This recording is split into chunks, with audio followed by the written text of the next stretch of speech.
வணக்கம் நண்பர்களே. அதாவது இன்றைக்கி எதை பற்றி பேச போகிறோன்னா, ஒரு வாழ்க்கையில் மனிதர்களுக்கு எப்படி கஷ்டம் வருது அப்படிங்கிறத பற்றி தான் பேச போகிறேன்.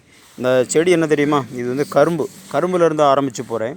இது நெல்லிக்காய், இது புளிக்கும், இது இனிக்கும். சரிங்களா? அதாவது நிறைய பேர் கஷ்டத்தை எப்படி தெரியுமா வரவழைக்கிறாங்க?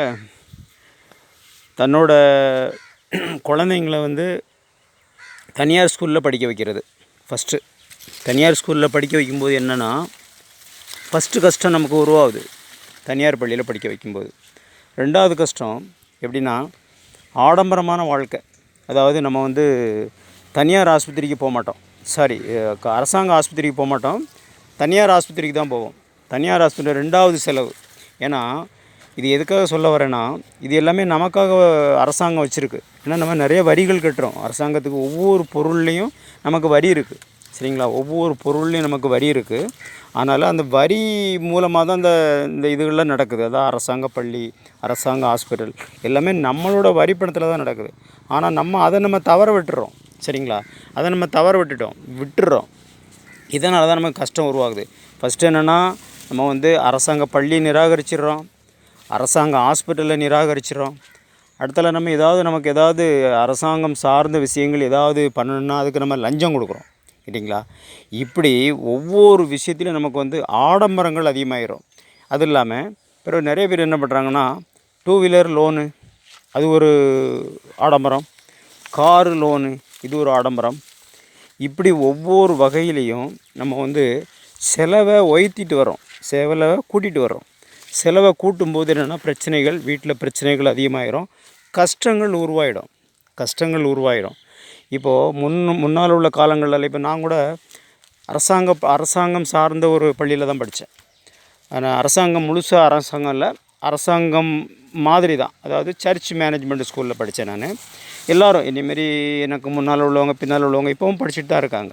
அங்கே எந்த செலவும் கிடையாது. இப்போ நிறைய பேர் என்ன தெரியுமா, கொத்தனார் வேலை செய்வாங்க, சித்தாள் வேலை செய்வாங்க, டிரைவர் வேலை செய்வாங்க. இப்படி அதாவது ஒரு நார்மலான வேலை செய்கிறவங்களுக்கு வருமானம் ரொம்ப கம்மியாக தான் இருக்கும்.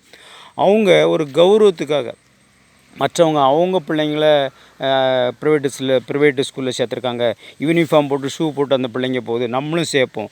அப்போது நீங்கள் என்ன பண்ணுறீங்கன்னா, செலவை கூட்டுறீங்க, கஷ்டத்தை நீங்களாக வரவழைக்கிறீங்க. உங்கள் வீட்டுக்கு கஷ்டத்தை நீங்கள் வரவழைக்கிறீங்க. அரசாங்க பள்ளியை நம்ம நிராகரித்து போகும்போது என்னென்னா, அரசாங்க பள்ளியை நிராகரித்து போகும்போது யாருக்கு தெரியுமா நஷ்டம்? நமக்கு தாங்க நஷ்டம். அரசாங்க பள்ளியை நம்ம நிராகரிக்கணும் அப்படின்னா நமக்கு தான் நஷ்டம். அரசாங்கம் நமக்கு ஒவ்வொரு விஷயத்தையும் நமக்காக உருவாக்குறாங்க. அதை நம்ம நிராகரித்து வெளியே வரும்போது அரசாங்க பள்ளிகளெல்லாம் மூடப்படுது, அரசாங்க ஹாஸ்பிட்டல்கள்லாம் ஒழுங்காக செயல்படுறதில்ல. இப்போ ஒரு வேலைக்காக நீங்கள் லஞ்சம் கொடுக்குறீங்கன்னா, அந்த அரசு ஊழியர் என்ன பண்ணுறான் தெரியுமா? நீங்கள் நார்மலாக ஒரு மனிதர் போனால் உங்களை மதிக்கவே மாட்டான். யார் லஞ்சம் கொடுத்து ஒரு ஏஜென்ட் உள்ளே வர்றானோ அவனை வாங்க உட்காருங்க அப்படிமா. நார்மலாக ஒருத்தர் போனால் இல்லை இப்போ முடியாது அப்படிமா. ஆனால் அவன் இந்த ஏஜென்ட்டு போனால் உடனே முடிச்சு கொடுத்துருவான். காரணம், நம்ம லஞ்சம் கொடுக்குறோம்.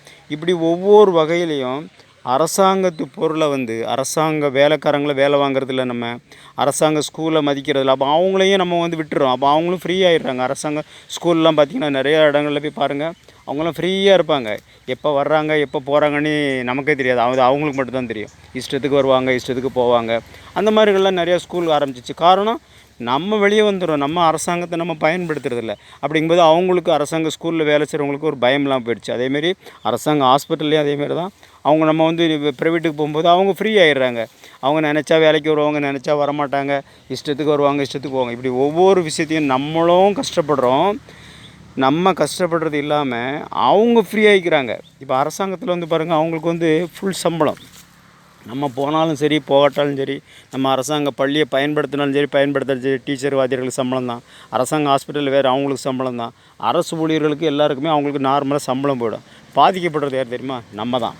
அதனால் தயவு செய்து கஷ்டங்களை வரவழைக்காதீங்க. லோனில் வண்டி வாங்காதீங்க. சரிங்களா? லோனில் வண்டி வாங்காதீங்க. அரசாங்கம் சார்ந்த விஷயங்களை பயன்படுத்துங்க.